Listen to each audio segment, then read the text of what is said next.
50 साल हो गए हैं रहते हुआ। मैं तो ऐसे गंदगी कभी नहीं रहा, अब रह रहा हूँ। कचड़े से क्या, कचड़े से तो पल रहे हैं यहाँ पर सब। अब गंदगी ये जो खा रहे पी रहे, गंदगी आगे तक नहीं जा रहा, यही फेंक रहे। गंदगी कहाँ साफ हो रही है? कुछ साफ नहीं हो रही है। नाले में जितना कचरा दिख रहा है ना, सब ये बिल्डिंग वाले ही है, हमारा इधर का कचरा नहीं है। अभी हम हैं दिल्ली के तैमूर नगर में। आज से करीब 1 साल पहले यहाँ 100 से ज़्यादा घर तोड़ दिए गए थे। क्यों? कारण ये है कि मेरे पीछे आप देख सकते हैं, तैमूर नगर में बीचों बीच एक नाला बहता है। ये नाला बारिश के समय कई सालों से ओवरफ्लो हो जाता था। ओवरफ्लो होने के कारण ये पानी आसपास के रिहायशी इलाकों में चला जाता था। यहाँ पास में न्यू फ्रेंड्स कॉलोनी है, महारानी बाग है, और उन जगहों के महंगे बंगलोज के अंदर तक ये नाले का ये पानी चला जाता था। लोगों ने शिकायत की, कोर्ट ने मामले का संज्ञान लिया और इस नतीजे पर वो पहुँचे कि बहुत सारी झुग्गियाँ जो है वो नाले के आसपास बनाई हुई हैं और इस नाले को वापस से चौड़ा करना पड़ेगा, क्योंकि नाला पहले 20 फीट का हुआ करता था। लोगों ने ये आरोप लगाया था कि इन झुग्गियों के कारण, अवैध कब्जे के कारण कई जगह पर 4 से 5 फीट का नाला रह गया था, जिसके कारण पानी ओवरफ्लो हो रहा था। तो कोर्ट ने बोला कि ये झुग्गियाँ हटाई जाए, अवैध कब्जा हटाया जाए, नाले को चौड़ा किया जाए। कोर्ट ने एक स्पेशल टास्क फोर्स टीम बनाई जिसमें दिल्ली जल बोर्ड, म्यूनिसिपल कॉरपोरेशन और डीडीए के लोग शामिल थे। उस टास्क फोर्स का काम था दीवार खड़ी करना ताकि लोग नाले में कचरा ना फेंक सके, नाले की सफाई करना और अवैध झुग्गियाँ हटाना। अवैध झुग्गियाँ तो हट गई, दीवार भी थोड़ी बहुत खड़ी हो रही है। सफाई और पूरे प्लान का क्या नतीजा है आपको शायद मेरे पीछे दिख रहा होगा, लेकिन आंखों देखी पर विश्वास नहीं करते हैं। यहाँ के लोगों से बात करते हैं और जानने की कोशिश करते हैं कि ये सफाई और ये नाला आखिर किस अंजाम तक पहुँचा है। कहाँ पहुँची है? तो कूड़ा निकाल के यहीं रख देते बार बार। इससे परेशान हो गए हम लोग। ये कचरे वगैरह से दिक्कत नहीं होती है? स्मेल वगैरह नहीं आती? नहीं, यहाँ रहोगे पता लग जाएगी ना यहाँ पर कैसे रहना होता है। कचड़े से क्या, कचड़े से तो पल रहे हैं यहाँ पर सब। अब सही बता रहा हूँ। और जिन लोगों के घर टूटे उन लोगों का क्या हुआ? वो बेघर हो गए, गए अपने अपने गाँव। वापस कहाँ चले गए? और रूम टूट गया, ये रूम टूट गया, तो अभी हमने लकड़ी से बनाया रहने के लिए थोड़ा बहुत। ये हमारा बिल्डिंग था, सब तोड़ दिया। क्या करे, कुछ करने का नहीं है सरकार का। और उसके लिए कुछ मुआवजा वगैरह कुछ नहीं दिया, ना कोई ऑर्डर दिया, ना कुछ दिया, ना कुछ। ऐसे ही आया, तोड़ देगा, बस खत्म। का नहीं। आप कितने सालों से रह रही थी यहाँ? 40 का ज्यादा हो गया, 60 साल हो गया। हमारा माँ बाप का उम्र से रह रहे हैं वो लोग। हमारा 40 साल हो गया, तो सोचो हमारा माँ बाप, हम पैदा भी नहीं हुआ तब यहाँ पे आए। पता नहीं सफाई करेगा क्या, बनाएगा क्या करेगा, कुछ हमारा तो समझ में ही नहीं आ रहा है। कभी दीवार वो बनाया, अभी वो तोड़ के अभी इधर बना रहा है, उधर वाला तोड़ दिया, उधर बना रहा है, यही कर रहा है।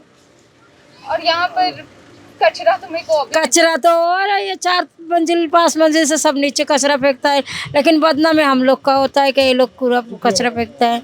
हम लोग सीधा खत्ता में ले जाते हैं कचरा, और ये सारे ऊपर से रात पूरा रात कचरा ऊपर से फेंकते हैं।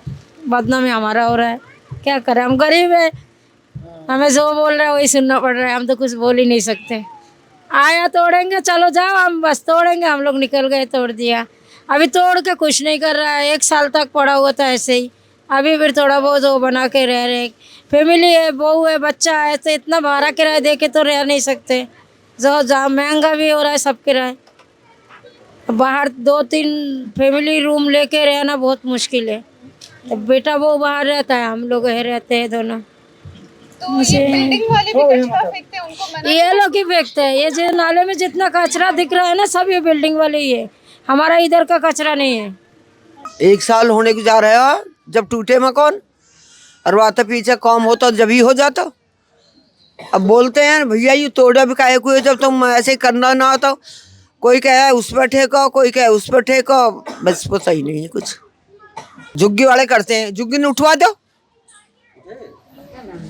झुग्गी वाले कचरा करते हैं तो उठा दो झुग्गी ने, गवर्नमेंट के हाथ में है, कौन मना कर रहा है।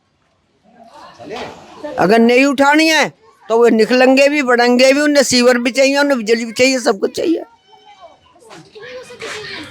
कुछ नहीं हो रहा बेटा यहाँ, बस आए जेसीबी लगाई, दुनिया को नुकसान कर गए, और जब से कोई राय दुआई नहीं है।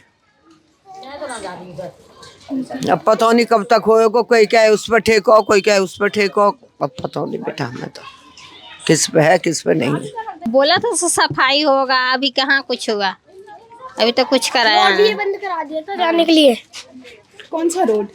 यहाँ पे मंदिर पे, वहाँ पे जाने के लिए। तो अगर ये रोड बंद हो गया तो तुम लोग निकलते कैसे हो फिर? बाद में चालू करा था ना, अभी चालू करा है। और इस बीच में ये रोड बंद कर दिया था? बंद कर दिया था बीच तो उस में। वक्त आप लोग कैसे निकलते थे? थोड़ा सा रास्ता दिया था ना निकलने के लिए। और गाड़ी वगैरह निकल सकती थी वहाँ से? हाँ नहीं, गाड़ी नहीं निकलता था, गाड़ी पहले ना निकलता। अच्छा। और आपने कभी देखा है नाली की सफाई होते हुए, लोगों को काम? पहले देखता था, 2-1 बार हुआ, और वैसा भी नहीं हुआ है कि सफाई, और वैसा भी नहीं हुआ। पहले होता था, अब ना हो रहा है। अब नहीं करता, अब रोड पे। अभी मेरे को एक बच्चा बता रहा था कि लोगों की गाय भैंस नाले में गिर जाती है। हाँ, नाले में गिर जाते हैं, मर जाते हैं उसी में डूब के। 2-3 गो तो गाय उसी में डूब के मर गए। और इसके लिए कुछ किया नगर निगम वालों ने? नहीं किया कुछ। कोई मुआवजा वगैरह गाय, क्योंकि उनके नाले में गिर के मरी है गाय?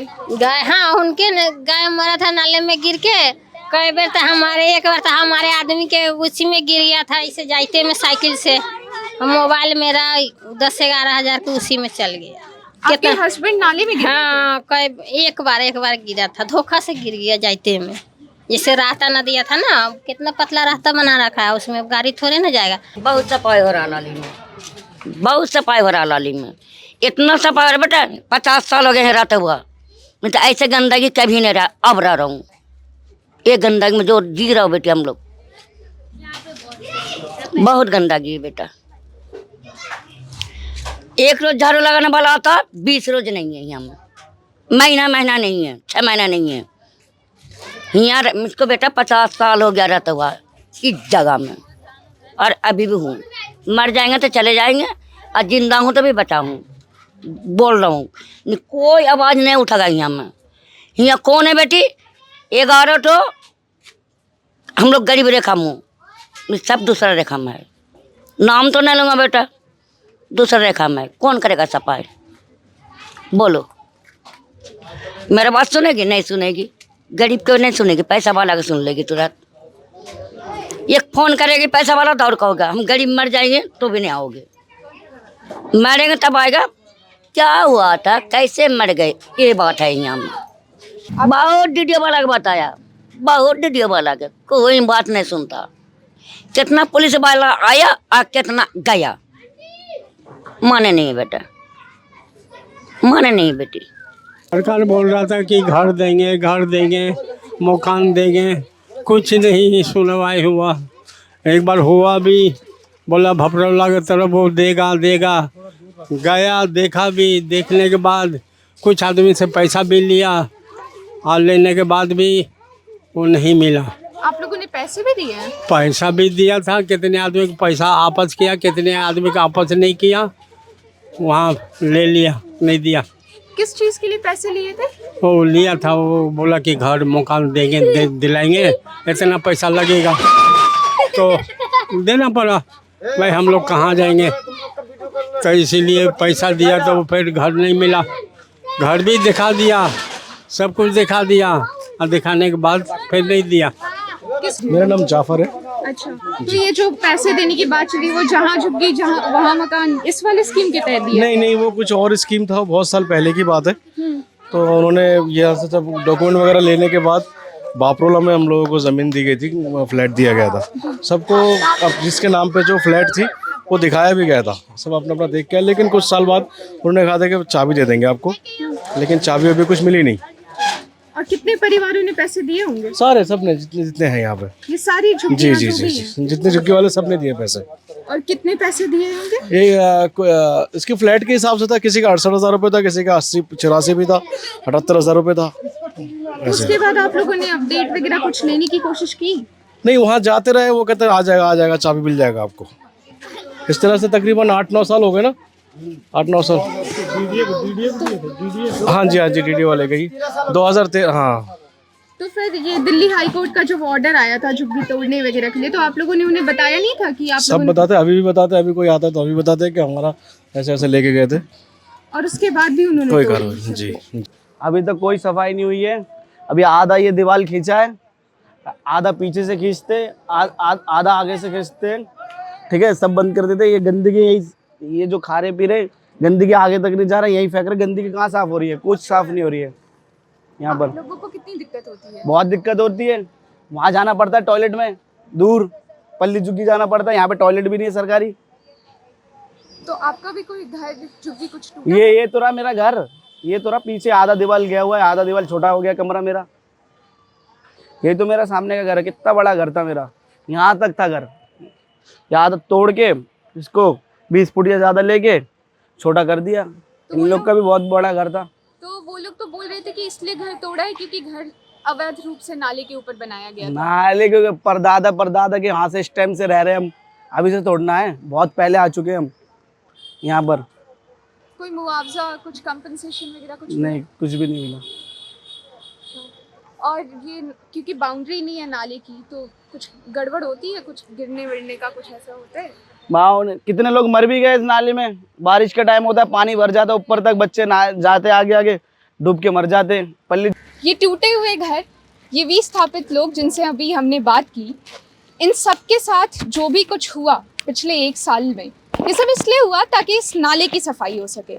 और इस नाले का हाल आप देख सकते हैं। ये झुग्गी अवैध थी कि नहीं, लोगों के पास कागजात थे या नहीं, डीडीए को उन्होंने जो नए फ्लैट के पैसे दिए हैं वो फ्लैट उन्हें मिलेंगे या नहीं, ये सब अपने आप में दूसरी कहानी है, अलग कहानी है, जिस पर हम कभी बाद में बात करेंगे। फिलहाल बात इस चीज़ की हो रही है कि जिस चीज़ के लिए, जिस लक्ष्य के लिए दिल्ली हाई कोर्ट ने स्पेशल टास्क फोर्स टीम बनाई थी, जिसके लिए 100 घर, 100 आशियाने तोड़े गए थे, उस लक्ष्य के लिए उस नाली की सफाई किस स्तर पर पहुंची है, ये आपके सामने है। कैमरामैन मदन लाल के साथ अभिलाषा सुमन, मोजो स्टोरी, नई दिल्ली।